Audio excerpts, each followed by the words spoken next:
وسلم نے اس سوسمار اس گو سے سب سے پہلا سوال کیا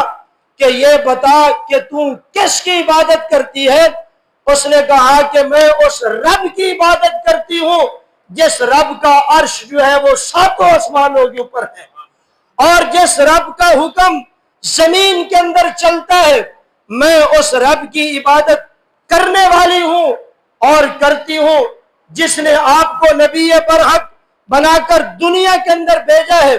پھر حضور کریم علیہ السلام نے اس سے مزید باتیں پوچھی۔ اللہ رب العزت نے اس کو فصیح زبان دی، اور زبان کی فصاحت کے ساتھ وہ جانور جو ہے بات کر رہا ہے کہ وہ رب تو وہ رب ہے جس کی رحمت جو ہے جنت کے اندر موجود ہے، وہ رب تو وہ رب ہے جس کا عذاب جو ہے دنیا کے اندر موجود ہے۔ جو اس رب کا اور اس کے پیغمبر کا تابع فرمان بنتا ہے ہمیشہ وہ باسعادت رہتا ہے، جو اس رب اور اس کے پیغمبر کا نافرمان بنتا ہے ہمیشہ دنیا آخرت کے اندر خسارہ اور نقصان اٹھاتا ہے۔ یہ ساری باتیں اس جانور کو سوس مارنے کی، پھر نبی پاک صلی اللہ علیہ وسلم نے اپنی طرف اشارہ کر کے بتایا کہ من انا، بتا میں کون ہوں؟ تو وہ جانور کہنے لگا انت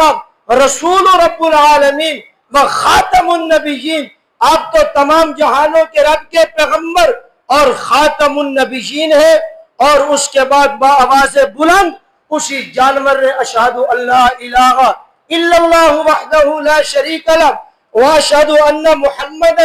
عبدہ ورسولہ، یہ کلمہ پڑھ کر مزید پیارے آقا کی تصدیق کر دی۔ اس وقت وہ دیہاتی کہنے لگا کہ آپ واقعہ ہی اللہ کے سچی آخری پیغمبر ہے، چنانچہ میں بھی آپ پر اسلام لاتا ہوں۔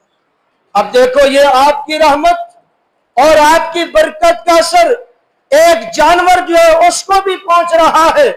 اور وہ جانور آپ کی سچی رسالت، سچی نبوت اور آپ کے خاتم النبیین ہونے کی سچی گواہی جو ہے پیش کر رہا ہے۔ تو یہ تو انسان آج کا بدبخت ہے، جیسے مرزائی وہ آپ کو خاتم النبیین نہیں مانتے، اس وقت کے جانور جو جنگلوں کے اندر ہیں، خواہ وہ حلال